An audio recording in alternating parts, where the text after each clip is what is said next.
Hey everybody, welcome to Game Day View, presented by Mercedes-Benz. Patrick Claybon back here with my dear friends, Greg Rosenthal and Cynthia Freeland, who it's very difficult to kind of get differences in picking once the season goes on because we learn more. We're starting to make the same picks, but we've still managed to differ just a little bit, Greg. I mean, we try to. The last couple of weeks, I had a perfect week 2 weeks ago. Let's put up the standings for last week. Is that what you're trying to set me up for? No, I just wanted you to say that you guys are my friends, and we occasionally have. So here's what goes on. Greg has a 1-game lead now on Cynthia, who has a 3-game lead over me, and we're battling back and forth. I think the important part is all of us have great records over the last 2 weeks. How about that? Yeah, there we go. We'll get into a diplomatic thing to say for a guy who was literally being chased by security through the halls of the NFL Network ahead of the show. Just saying. Cut that out. So Cowboys-Niners, a classic rivalry, much like the rivalries on this show. Lately, San Fran has gotten the best of Dallas. They've won the past 3 matchups, including last year when they dismantled the Cowboys 42-10 in Week 10. George Kittle had himself a day, grabbing 3 receptions for 3 touchdowns, the Randy Moss stat line against the Cowboys. The teams meet up again Sunday night in Santa Clara. The 49ers lost Brandon Ayuk last week to a torn ACL. Deebo Samuel's status is in the air. Do the Cowboys get it done coming off the bye, Greg? I do not think so. You want a bye week to restart your program, but I think the 49ers win this game 26-20. It's a familiar matchup because of the coaching situation in Dallas. Mike McCarthy had to be asked during the week in a public press conference, hey, what do you think about your boss saying that you design bad plays and that you have a bad scheme? I've never heard that from an owner during the middle of the season. It started making me wonder, like, if they don't win this game with all the bad memories that they've had against the 49ers, they had the playoff loss, they had the blowout loss you mentioned last year, Patrick, I worry about what's going on here. They're not getting healthy on defense. The offense is stagnant. I think the 49ers still have enough talent and certainly enough scheme. I think they can overcome their injuries on offense with a week to prepare against this Cowboys defense, which has really been struggling.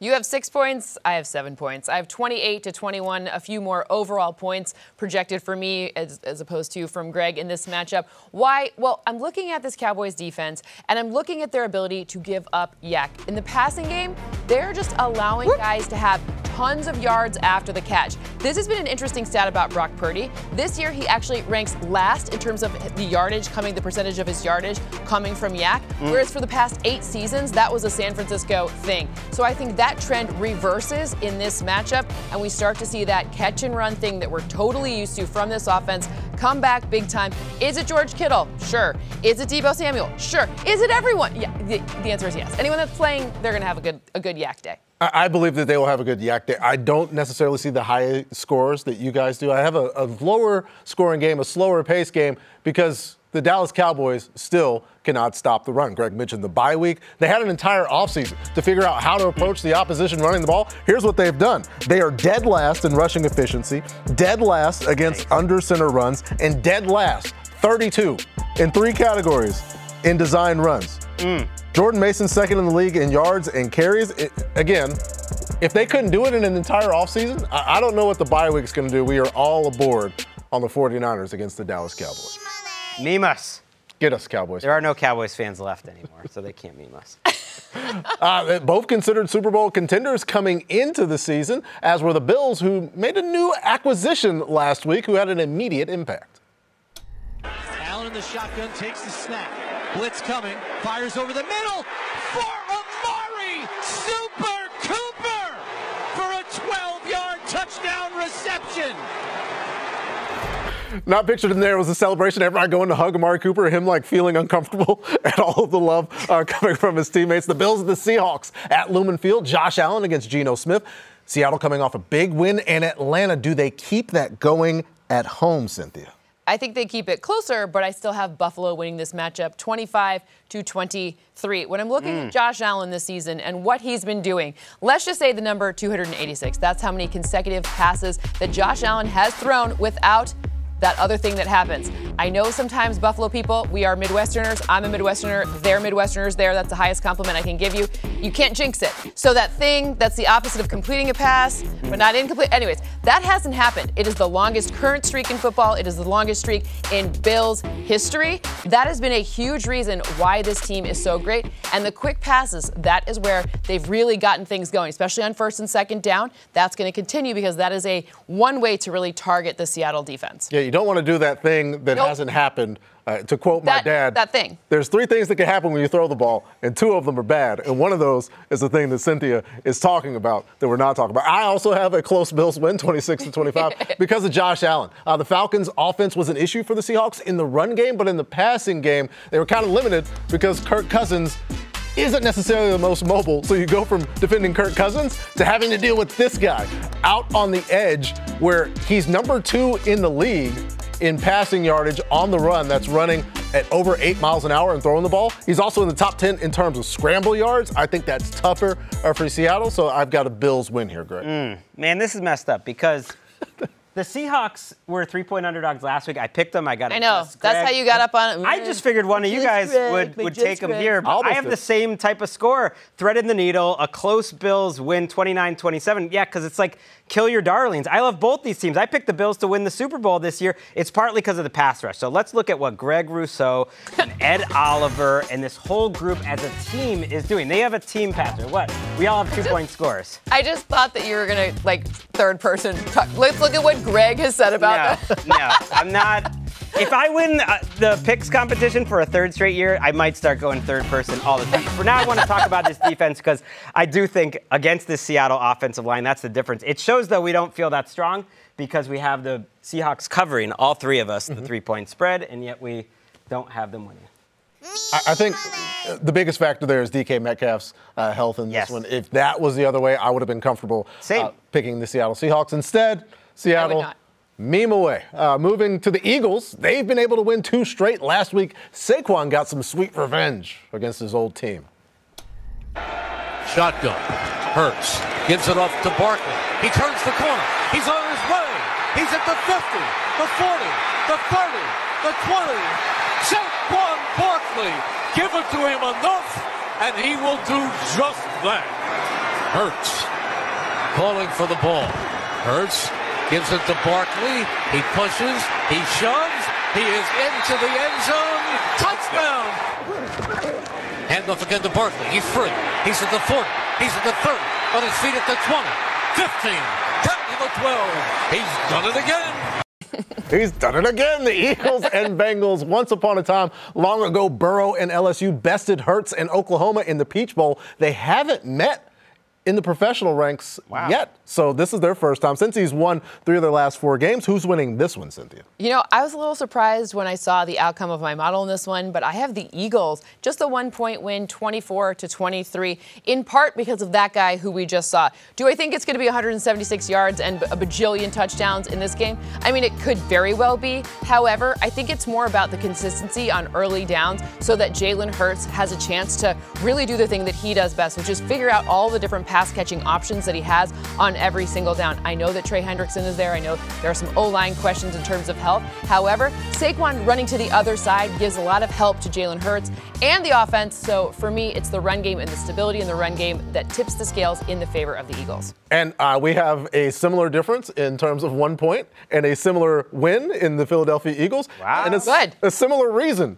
because the Bengals' run defense, while it has improved over the last few weeks during this run, not enough. I got the Eagles 21-20 because I went to see just how much the Bengals' run defense had improved over the past few weeks, considering the fact that Saquon is coming to town. So weeks 1 through 4, they were dead last in rush defense success rate.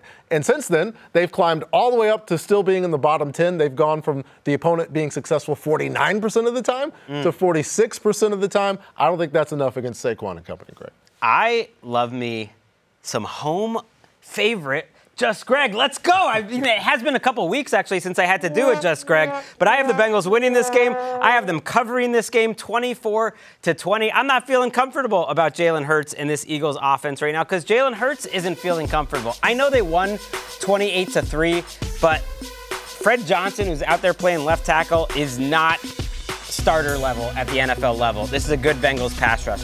Even when Jalen Hurts has been protected lately, he's just kind of sitting there and waiting, and you said, like, trying to make a decision, and then he throws it to A.J. Brown, and that works pretty well. A.J. Brown is just amazing. But I look at these two teams, and I thought the point spread was going to be higher in this game because I just think the Bengals are a better team right now than the Philadelphia Eagles, so I like them to win and maybe even by more than 4 points. We'll see. All right, let's go from there to this guy or that guy, Cynthia. Which star more likely to have over 74 receiving yards in this game? Is it A.J. Brown or is it Jamar Chase? It's both, but of the two, I think that Jamar Chase has more yards in general. While I'm looking at this opportunity here against the defense, and yes, the Eagles, they have upticked that sack number big time, I still think that this is Jamar Chase's yak. I mean, he said it himself this week. He's like, he's going to let all of his performance do the talking for him for how valuable he is, right? He answered it. You should Google it. It's very funny. Meaning pay the man, which is what they absolutely should and will do. But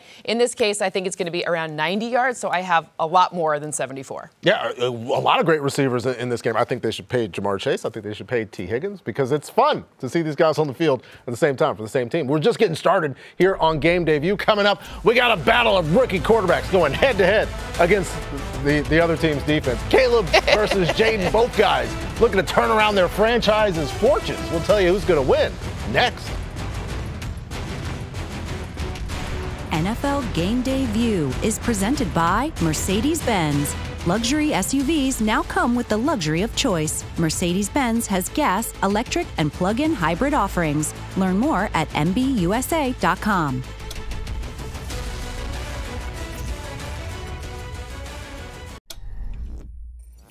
With the first pick in the 2024 NFL Draft, the Chicago Bears select Caleb Williams. I'm going to further this whole notion about being surgical and a magician, and he is kind of a combination of the two. With the second pick, the Washington Commanders select Jaden Daniels. This has just gone from an unwatchable offensive product to must-see TV. It's time for the Drive to Excellence presented by Mercedes-Benz. If you get a magician who's surgical, that's a dangerous situation. The Bears and the Commanders, Jaden Daniels has been dealing with a rib injury. If he can't go, Marcus Mariota gets the start. Who do you like in this potential battle of top picks, Greg? Well, I like them both, but I like what Caleb Williams is doing with the up-tempo Bears passing attack. I have the Bears winning this game 20-17. I'm operating under the assumption Jaden Daniels isn't playing. I would flip it if he is. But let's talk about that up-tempo game. Caleb Williams, in the last couple of weeks, including the game in London, was playing so fast. And this is the part of the game where maybe a younger quarterback isn't having to think quite as much. You're dictating the matchups, and he's showing that he's very good at the line of scrimmage, being able to figure out and go fast. Our friend Steve Weiss on the NFL Daily podcast talked to someone within the organization, and they said it really took a few weeks to figure out what he likes to do. And Caleb Williams, he likes to go fast. We know he's accurate. I mean, just look at that seam ball there to Cole Kmet. The weapons are all healthy coming off of a bye week. So, yes, if there's no Jaden Daniels, I think it's a lower scoring game, and I like the Bears to win in that scenario. Yeah, a similar situation where I agree. I appreciate Caleb's contributions. Again, a surgical magician, literally Doctor Strange in that capacity. I've got a Bears win as well by 2 points for me, mainly because of the Bears defense. I recognize Caleb's playing better, but considering what this defense has done, and I think they'll be even healthier after the bye. Now, there was no Jaquan Brisker or Kyler Gordon as of Thursday, but rotational guys like Jacob Martin and Zach Pickens, full participants as well. The lowest opposing quarterback rating allowed in the league. Whether it's Marcus or Jaden, I think the Bears defense makes it tough, and that gives me confidence in a 2-point edge, Cynthia.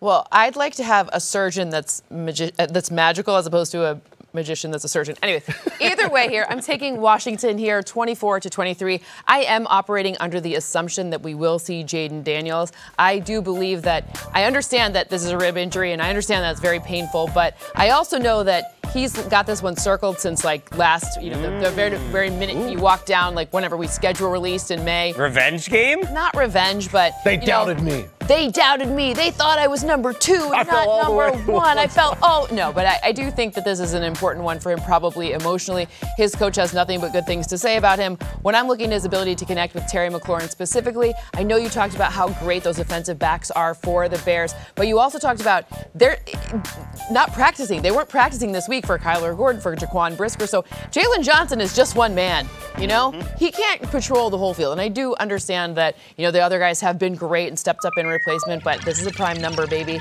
And probably won't be by the time it starts because I imagine Greg's going to change Jaruski it. But, I think it's Washington, unfortunately, for Bears fans. All right, congratulations to the Commanders. You get the first prime number of the day. That's the Drive to Excellence presented by Mercedes-Benz. And folks, you can upgrade your Sundays with NFL Plus Premium and watch live, local, and primetime games on mobile devices, plus NFL RedZone, game replays, and more. You can sign up today at plus.nfl.com. Subscription is required for NFL Plus Premium. Terms and conditions apply. It's time now for Active Mike, presented by the Wells Fargo Active Cash Credit. Let's get it, y'all. Let's get it. What up, bro? Stop telling your secrets on Richard Sherman podcast, dude. What you mean? The palms look. You ain't slick, brother. You ain't getting me. Come on, let's go. Come on, have some enthusiasm. Let's go. Let's ride. Snap. CJ looking. CJ firing downfield. Hits Nico. Touchdown! Let's go, man. Let's go. Let's go, man. Everything that you got, bro, is in you already, bro. You're going to be a hell of a player in this league. Yep. All right, boy. Appreciate it. For sure. That was Active Mike, presented by the Wells Fargo Active Cash Credit Card. The Colts and the Texans, top 2 teams in the AFC South. When they met back in Week 1, Houston won it by 2, 29-27. Feels like forever ago. What happens this time in Week 8, Cynthia? A bigger win for Houston is what I have forecast, 26-19 in this matchup. I want to say something about how C.J. Stroud has been playing. I did a lot of homework on Stroud specifically, and he's kind of in like quarterbacking 2.0. There's like 3 steps. Step 1, be really good. You don't necessarily need to be Offensive Rookie of the Year good, but you do need to be really good. Step 2, then maybe what you're going to do is you're going to have defenses try to really have things that they do against you specifically. We saw it last week with the Packers. They didn't even blitz him, but they brought the heat with 4 or fewer pass rushers, and that got to him. All right, now we learned something. Now it's C.J. Stroud's turn to evolve into his next iteration of him. So all these bad things you're seeing happen, that is not going to be the case in this matchup. I love that, and I love the Texans in general. I didn't like seeing all that negative C.J. Stroud tape. Let's put something positive about the Texans. They win 33-19, and it's partly because C.J. Stroud's going to hand the ball off to Joe Mixon, and the offensive line that's so bad at pass protection doesn't have to worry about it as much. This is the biggest boom or bust offense, and especially boom or bust running game in the entire league. But when it's boom or bust, Patrick, what do you think happens against the Colts defense? Yeah, it's a boom. It's boom. I mean, Joe Mixon, he can have -1, and then he'll have 40. And I think that's what's going to happen in this game 3 or 4 different times. They end up racking up big rushing yards with those quick hitting runs where it really gets up the seam. And I'm going 33-17. It's a get-right game for the Texans offense. It's unanimous. I've got the Houston Texans as well in this game, a bounce-back game, not just for C.J. Stroud, who had 86 yards passing, but for Tank Dell as well. Because when I think about the Colts, I think about Gus Bradley's defense going out there and having a similar type scheme and plan week after week after week. And as Cynthia outlined, you got to be a little bit different to get C.J. Stroud off the edge. And back in Week 1, there was a lot of Tank Dell getting involved. He also got 2 carries in the game, 7 targets. I know it's been a slow start, but I think without Nico Collins, this is the game for Tank Dell to come out there and have a big game against a division rival. More to come here on Game Day View. Up next, another big matchup for the top spot in the division going down in Tampa. Baker and the Bucks versus Kirko Chains again. They scored 1 billion points last time. Who's ready to claim the South? Our answer right after this.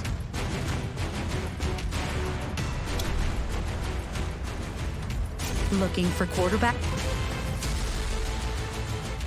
quarterback stats? Just ask Siri. Who leads the league in touchdown passes?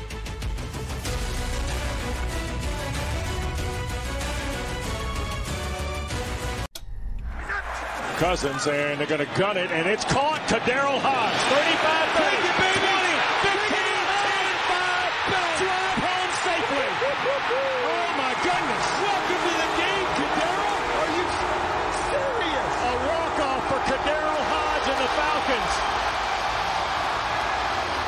Oh, that was the most fun I've had on a Thursday night since Baker Mayfield's epic win across the street at SoFi Stadium a couple of years ago. That was a walk-off win in Week 5 for the Falcons against the Bucs. We got a big rematch Sunday for first place in the South. Tampa will not have Chris Godwin, unfortunately, or Mike Evans.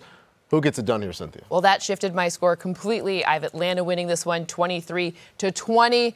It's not great when you have to say, like, these two guys who are everything to your offense are gone. But on the other side, you need to sit down for this stat. I know Drew, our producer, really likes it too. Do you know that last week was the first time in Bijan Robinson's career as a pro that he had 100 or more rushing yards and a rushing touchdown in the same game? That's ridiculous. I had no idea. That's wild. That is, like... that's it. That's a good mic drop thing. Anyways, Security should be going after Arthur Smith for that. I mean, that's ridiculous. I mean, that's a wild stat.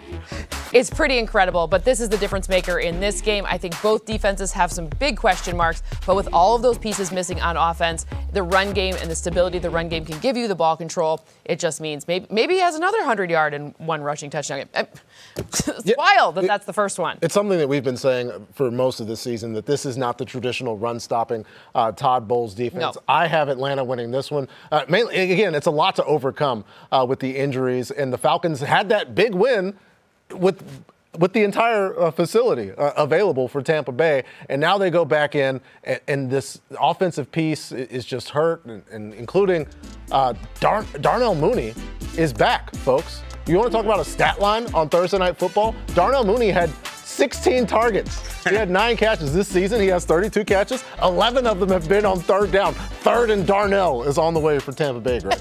Okay, I think this was a tough one. I don't like when they play their whole season series within just a couple of weeks, and it's over. This is the biggest game, and yet there's something about me, it's just a hunch that the Bucs get this wrong. You might say you want more than a hunch, but let's go Just Greg Nation. My hunches have been like 1 or 2 games better than these two over about a 280-game sample size. So this is a pick against the Atlanta Falcons defense. Let's go to the tape for some bad Falcons defense.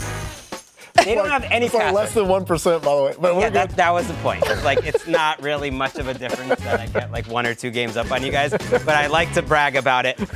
The numbers are ridiculous for how bad this pass rush is. Dead last in the league in pressure rate, despite the fact that they blitz at the 10th highest rate in the league. So they're sending extra guys, and they still get no pressures. You know how many sacks they have this season?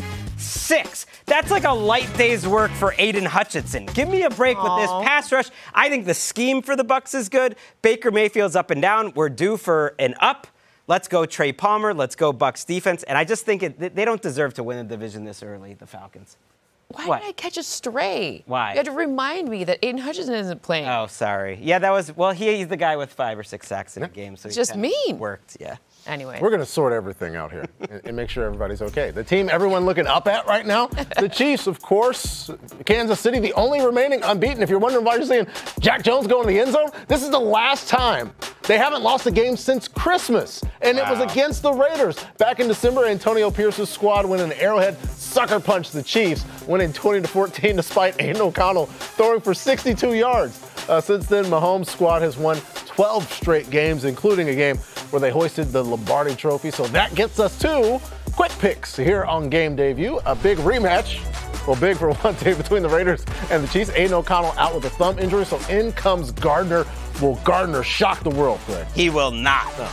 Chiefs win this game 24-13 with their new wide receiver, DeAndre Hopkins, getting it done for Patrick Mahomes. Maybe it's not a huge package of plays, although the way he's been in different offenses throughout his career, I would expect he's out there 30, 40 snaps, and certainly in the red zone. Patrick Mahomes needs someone that can catch a ball in tight windows where he knows he can be accurate and just his receiver's going to make a play. Justin Watson, nice player, not that guy. DeAndre Hopkins, definitely that guy. They get it done, and they remember that loss to the Raiders. They do not want to let it happen again. So there it is, Raiders fans, although maybe you feel the same way we do at this point. The Packers and Jags down in Duval. Green Bay has won 3 in a row. The Jags play back-to-back games in London. They flow back. They don't have no bye. Cynthia, can they overcome that? No.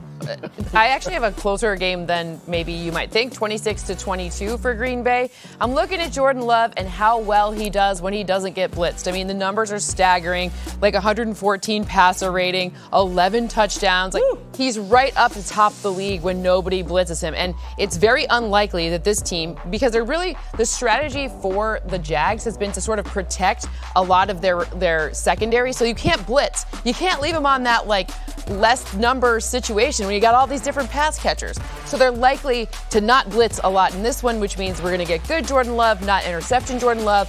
Packers win. All right, Greg's got the score getting really sideways, 37-17 there. The Packers at the Broncos at Mile High. Bryce Young starting for Carolina. A rough one as the youngster has to go against the #1 passing efficiency defense in the league. That's why I've got the Broncos here 18-10. But let's talk about that Denver Broncos offense. Mainly Javonte Williams, who didn't get to finish an incredible performance against the Saints because they got the garbage time so early. Backups came in. So here's another chance for the tackle-breaking monster of Javonte to go up against a bad rushing defense in the NFC South for him to try to feast upon them. Still to come here, things have not been going great for Aaron and the Jets. They've lost 4 straight, but never say never. Can they get things turned around this weekend against the mighty New England Patriots? Find out what we think coming up next.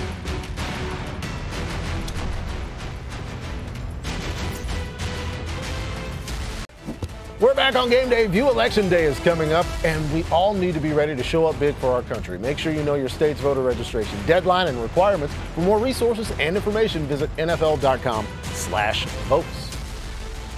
Time for us to seize the season, presented by Caesars Sportsbook, as we are looking at the Jets and the Patriots' first touchdown score odds. It's 3 Jets at the top: Brees, Devontae, and Garrett Wilson, followed by Ramondre Stevenson, who's not getting a lot of carries in the red zone specifically, and then Antonio Gibson. So let's discuss this big, in some places, matchup in Foxborough. Aaron Rodgers and the Jets have lost 4 straight. Do they turn it around, Cynthia? Yeah. Is it a turnaround? Yeah. Do they beat the Patriots? They beat the Patriots 25-17. It's a pretty big win by 8 points. But I want to talk about Davante Adams because when you trade for someone and you make this much noise about it, we absolutely need to break down his first game. And he lined up in the slot on 50. He played 96% of snaps. So I guess his hamstring's okay. Yeah. And he lined up in the slot 51% of the time. That is actually the highest for him since 2016, back when we were all just children and he was playing in Green Bay with Aaron Rodgers. What happened there? Well, he didn't really make much noise on either. He did get a decent amount of targets in this game. However, I think that it takes a minute for all that chemistry to come back. And when you're looking at this defense, I'm sorry, they're banged up. I don't think they're soft. I just think that they're banged up. Yeah, sometimes things take time. Sometimes they take longer than 2.5 seconds, which is how long it's taking Aaron Rodgers to get rid of the football, especially when he plays a team with a decent pass rush.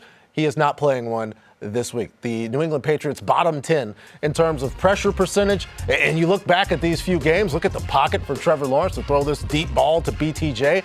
Christian Gonzalez played a solid game, but it's hard to cover when quarterbacks are able to just stand back there and throw the ball like this. And imagine Aaron Rodgers doing that. I don't have a big Jets win because I don't necessarily trust the Jets or think they're a very good football team. 18-17, but I do think if you can't rush Aaron Rodgers, then it's going to be hard to beat Aaron Rodgers. Okay, so 18-17 is hilarious. we do have a meme alert. It feels like 18-17. That's the last time the Patriots were good. But I have the Patriots covering. So you got that going for you, Patriots. 2 of the 3 of us have you covering. It's 24-20. Let's just talk about Drake May, because I've heard talk in New England like, yeah, Drake May's playing well, but everything else is a disaster. Don't lose the forest for the trees. Like, this organization, the defense, the head coach, everything's disorganized. None of it matters. Drake May is the only thing that matters about this entire organization. This season is a full-on success if Drake May is a real dude. I think he's a real dude through 2 games. He is looking like a real dude. Whether the coaches last or the teammates last, it doesn't matter, because finding a franchise quarterback is the only thing that matters. Drake May, I love you. I would like to put up a little meter of how many times you sort of accidentally throw shade at me. As a Lions fan who actually hasn't had a team that's been good in a long time, 18-17, you're a Patriots fan. Okay, that's you got fair. like all these rings on your finger from whatever. That is 2 for you, sir. They literally won the Super Bowl like 6 years ago, so that's a fair point. Yeah. So there it is. It's a meme alert, and Greg once again gets to bemoan the troubles that he has seen as a fan. Oh, I'm so sorry. Of the New England Patriots. That was Seize the Season, presented by Caesars Sportsbook. Download the Caesars Sportsbook app, an official sponsor of the NFL. New users, place your first bet up to $1,000. If you lose, you'll get it back as a bonus bet. Use promo code TV1000. Must be 21 or older. See Caesars.com/promos for full terms. Murray under center, trying to pay off this drive with a touchdown. Back to throw off play action. Deep in the pocket, stepping up, moving left, taking off, running far side 45-40. Gets past the defender at the 30. Far side 20. He will walk in. 10-5 touchdown. Kyler Murray, a 44-yard touchdown run. And as soon as he got past the defender on the far side at about the 30, that was all she wrote. Man, he hit the Jets. And the pants fired. And down the sideline, he went untouched. Wow.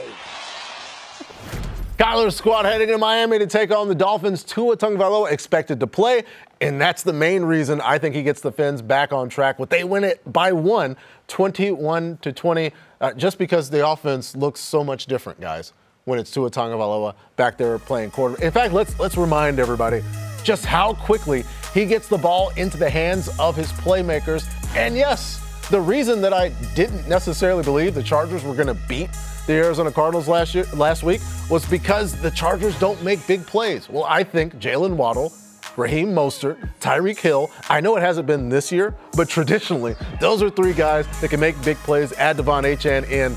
I think it's a Fins win, Greg. I have gone back and forth on this game more than any game all season long, and yet somehow I ended up on the Dolphins winning by 10 points. I just feel like it's like a blowout either way. I think the Dolphins' running game is why I kind of believe in Tua's return, because everything else about the Dolphins has been getting better. Let's show the running game, please. Don't look at me anymore. You guys are laughing that I made it a 10-point win. Someone's going to win this game in a blowout. They just feel like teams that are going to collapse if they fall behind. But this running game over the last 2 weeks has been awesome. The last couple weeks, over 175 yards, 193 against the Pats, 188 against the Colts. And the Cardinals' rush defense is one of the worst in the league. So if the running blocking is getting going, everyone's healthy. Raheem Mostert is back. Jalen Wright's been playing great. Achane is there. I think that supports Tua Tagovailoa where he doesn't need to be the hero, and it's a great matchup against the Cardinals. Well, you have a huge win for the Dolphins, and you have a very narrow win for the Dolphins. I will be Goldilocks and go right in between. I have Miami winning 25-21 in this one. And sneakily, this front for the Miami Dolphins has had a lot of pressure. Now, it hasn't always resulted in a sack, but it's like almost 44% of the time they're getting after the opposing quarterback. Kyler Murray is a special type of different sort of dude back there, but I want to give this defense a little bit more credit. And I also want to talk about Chop Robinson. I love his name, and he has the second highest pressure rate among rookie, so that's fun. And when I'm looking at what could potentially happen in this matchup, I do think like we have potentially, at least this season so far, because of some other weird stuff, we've forgotten that the defense has gotten significantly better. And they needed Chop Robinson to hit because he was seen as that developmental guy where he'd come in and work on things. Well, he's getting production, so shout out to him. Maybe he's a surgical magician. He could be the best kind of magician. Tyreek said earlier this week, with Tua back, it's time to strike up the band. Start him in fantasy. We've been waiting, Tyreek. So let's do some math, Cynthia. Will the cheetah have over 83 receiving yards on Sunday? Absolutely. I don't know what noise cheetahs make, but I think it's like a lion. They'll roarish cheetah. It's kind of like chirpish, I think. Okay, well, they'll chirp. The cheetah will chirp. But ultimately here, I looked to find something that I could kind of put wrap my head around about this defense. And there aren't a lot of defensive backs who are doing things that would stop him. How about that, right? The yards after the catch, the speed, all of it, all the different locations that his coach gets him in. This feels like a big cheetah chirping game. So I was told by the producers I could chime in here. I'm going to use this time to ask for some fantasy help from the experts. Because my two quarterbacks are in this game. Tua and Kyler Murray. I've been starting Kyler all year. Who do you go with? I would start Kyler for the rushing upside. I feel like. Well, it's just the way that I guess it would depend on how your scoring goes, but it is 6 points per. Okay, we're getting too deep. Kyler, we like them both. Hey. Wait, we like them both. They're both startable. Hey, join me and Cynthia for NFL Fantasy Live coming up on Monday. From this room. Lamar and the Ravens looked amazing Monday night in Tampa. Will they keep it rolling Sunday against Jameis Winston now and the Browns, or should they be on upset alert? Find out what we think after a quick break.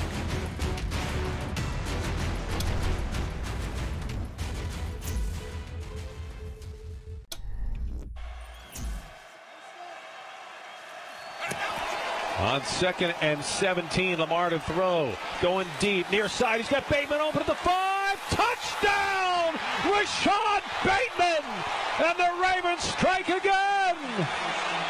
49 yards from Lamar Jackson.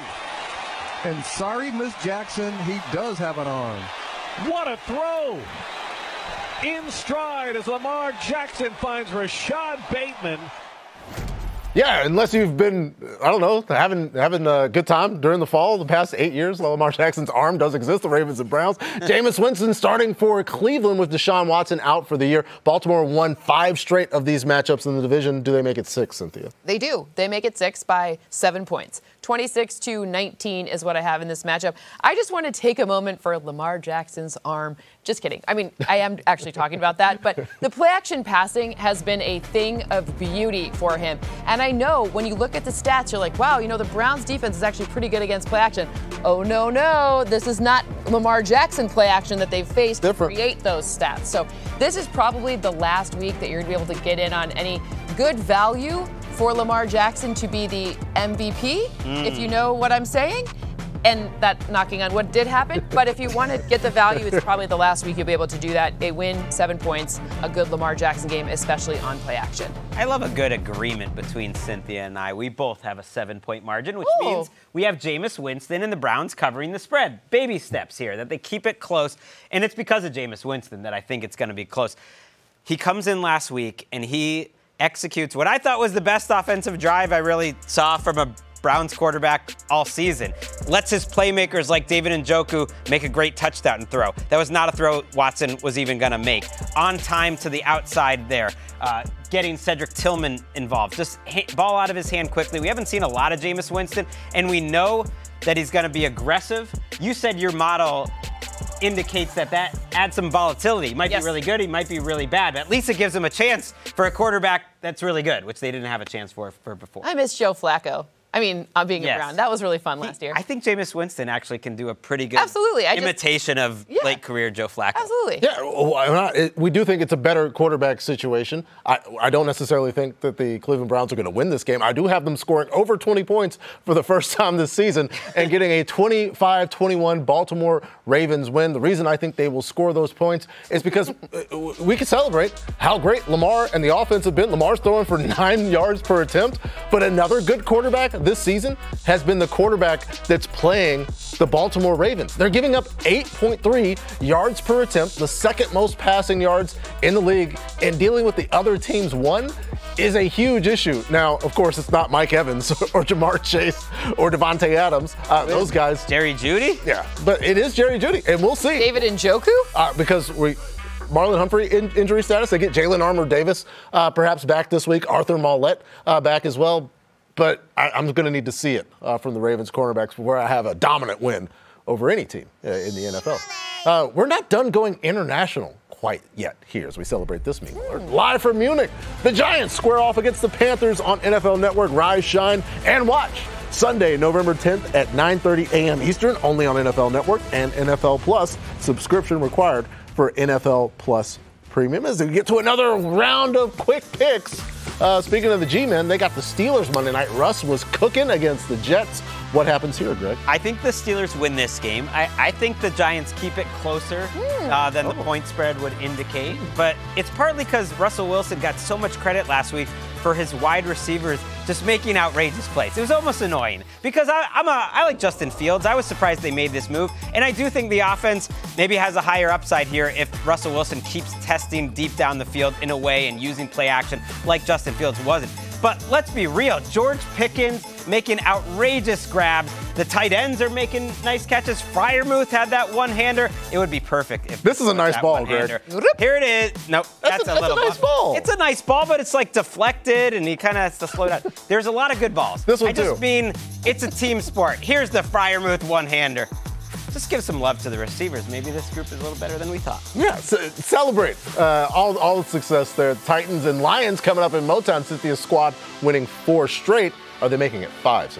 I have a 10-point win for the Lions, 28-18 in this matchup. I need to give a little love to Brian Branch and Kirby Joseph. We don't necessarily talk about kind of safeties and defensive backs on teams who are picked to win by 10 points or more, but I'm going to because this team, there are 4 guys in the NFL with has at least 4 interceptions. They're the only 2 that are on the same team. So, put that in your pipe and smoke it, Greg. I mean, he might be a Defensive Player of the Year candidate right now, Brian. I mean, we all support your Lions. That was for taking shots at my Lions earlier. We all support your Lions. I didn't take a shot at the Lions. Well, fine, then it was at me. Your then it player, was at me. Aiden Hutchinson, is a great player. And then you were like, oh, it's so hard being a Patriots fan. The roar, again, restored as it has been for a few years now. The Saints and the Chargers over there at SoFi Stadium. Spencer Rattler expected to start again if Derek Carr can't go for New Orleans. I don't necessarily think that matters. I like the Bolts in this one by the grand high score of 16 points to 15 points because we saw Sean Tucker show up, become the RB1 in fantasy. Javonte Williams having a huge game, eventually able to sit out for most of the fourth quarter. And now this Saints run defense is going to have to see J.K. Dobbins and the Chargers. I think you're going to get some Kamani Vidal in this game as well. And they're going to run the ball a ton. There's not going to be a lot of possessions. But Greg and Cynthia have barn burners compared to me. Yeah. What a hilarious scores this week, Patrick. You know what, though? I like what you're putting out there, Patrick, that it's under 1 score. That 7.5 points is a lot. The Saints are getting back 5 or 6 starters this week. They have the extra rest coming off Thursday. But they don't have football. Rashid Shaheed. Yeah. Do you think MVS is going to be like, all right, let's go? They got a couple offensive linemen, their defense. Come on. I think the Chargers invite close games. With all due respect to Super Bowl champion Marquez Valdez-Scantling, he's not Rashid Shaheed, but who is? Yeah, nobody is. Not me. It's always close when the score's 16-15. Up next, we can't say goodbye without giving you some of our favorite prop bets of the week. We're going to get super spicy. In fact, you don't want to miss it. You're watching Game Day View presented by Mercedes-Benz. I'm going to get some milk because the spice is on the way.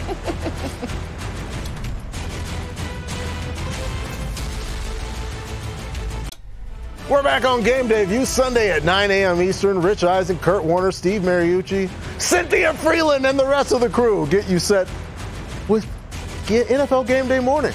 The guys tell us which NFC powerhouse has the tools to turn their season around. Plus, T. Higgins and Raheem Mostert join the show live. Probably 2 best guests on that show, Sunday, 9 a.m. Eastern, right here on NFL Network. It's time for Write This Down. Here on Game Day View, some predictions for Week 8. Why don't you kick it off for the people? Okay, sometimes there's a pick, there's a game that I feel so strong about. We got to bring it back during Write This Down, and it's Packers Jaguars. Ooh. Actually, that was a quick pick for you, so now I get to talk about it. I feel so good about the Packers in this game. 37-17 is the number that I have, so that's 20 points. The spread here is only 4. This is one of my favorite picks of the whole year. People thinking that the Jaguars are suddenly competent just because they played the Patriots. No, this is the 32nd defense in the league in total defensive efficiency. Matt LaFleur is going to look at these linebackers and look at these safeties, and he's going to help Jordan Love pick them apart. I put the over-under on Packers points around 40 in this game. They're just going to score so much they win by way more than 4. All right, well, I'm going to go to the game in Denver between the Panthers and the Broncos, and I'm going to talk about Bo Nix's rushing yards. He's going to have more than 26 of them. This guy's, his EPA on scrambles is .98. That is a lot. So what's going to happen? This could happen in the first quarter, ladies and gentlemen. So I'm looking at his opportunity in this game, and even though I don't necessarily think it's going to be something where he's running late in the game to do anything crazy, I just think it happens in the beginning, early, often, happens before halftime. Happiness. You can move on. You're going to get them on this one just like you did with Jahmyr Gibbs because Bo Nix has more scramble yards than anybody. Like, anybody. It's scramble opportunities. It's nuts. And I'm also going to get some low-hanging fruit. Shout out to my dear friend Marcus Grant, who says that low-hanging fruit tastes just as good. And 4 receptions for Amari Cooper, I think, is a nice, easy. It's like when you're walking down the street and somebody's got the orange tree inside of the fence and all of the oranges at eye level are gone. There's a clear line that shows you how tall the people walking down the street are because they just grab it. That's what I'm doing here because Amari shows up. He has 6 catches for the Buffalo Bills, including a touchdown. I think he has a solid game and more than 3.5. Shout out to living in California where just picking fruit off trees is a normal thing. Yeah, that's what we do. We like fruit and oranges. Security. We enjoy all those things. Join us next week. Enjoy all the games, folks. You're watching Game Day View.